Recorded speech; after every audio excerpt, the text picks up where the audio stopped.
Okay, this is a quick video about sky replacements. I've brought the image into GIMP, and the first thing we can do is choose this color selector tool. I just use the default threshold and make sure I click on add to the current selection if you decide to click a couple times. So the sky is pretty white. Let's see what happens when we click. So it selects around the leaves, which is important. You can click again and get the more white areas.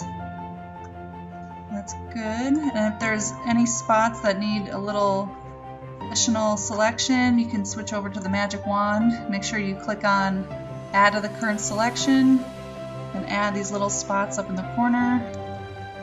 Zoom in, check these little areas. Make sure everything is selected. Zoom out. I don't know what these little dots are. Maybe something on the lens. If you have to really get something, you can hit this lasso tool. Get around that so it's not in the shot anymore. Get around that. Get around that spot. Okay, now we're selected pretty good. Sometimes if the roof line is really white, it'll also select the roof.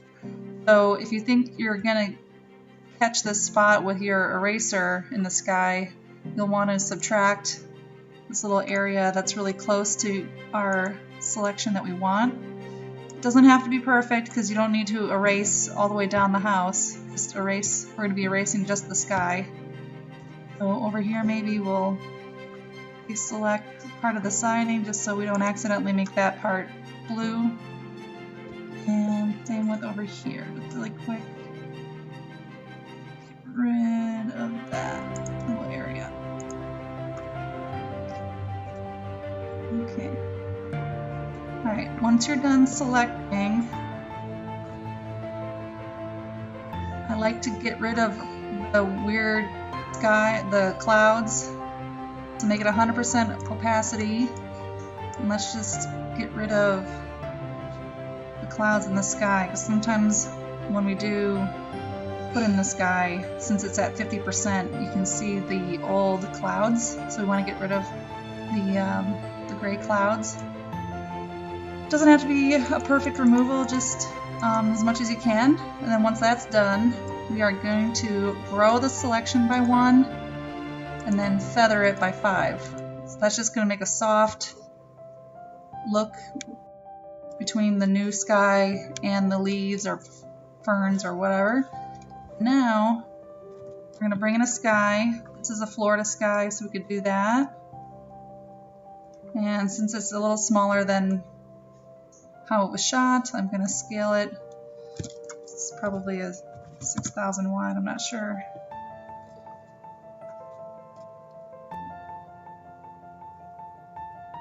Takes a minute here.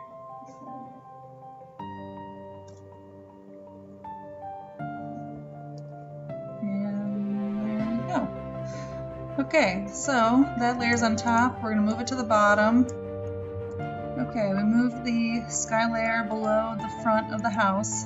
And now we want to select the front of the house layer, right click, add alpha channel, select the eraser tool, make it about 55 to 60 opacity, make the size really large, and then we're just going to erase the white and bring in the layer below so that it's natural. Definitely don't want 100% opacity, it'll look unnatural.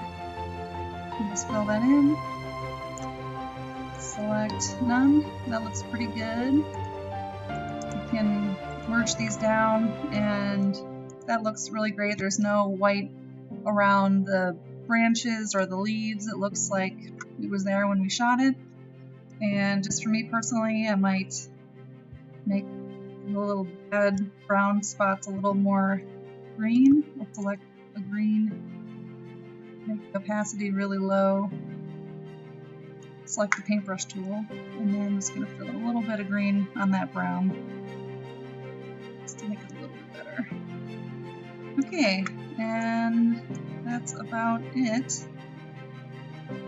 Looks really great. Sometimes if under the overhang, I'll use the dodge and burn, make the size small, make the opacity really low, and I'll just brighten up the little area underneath.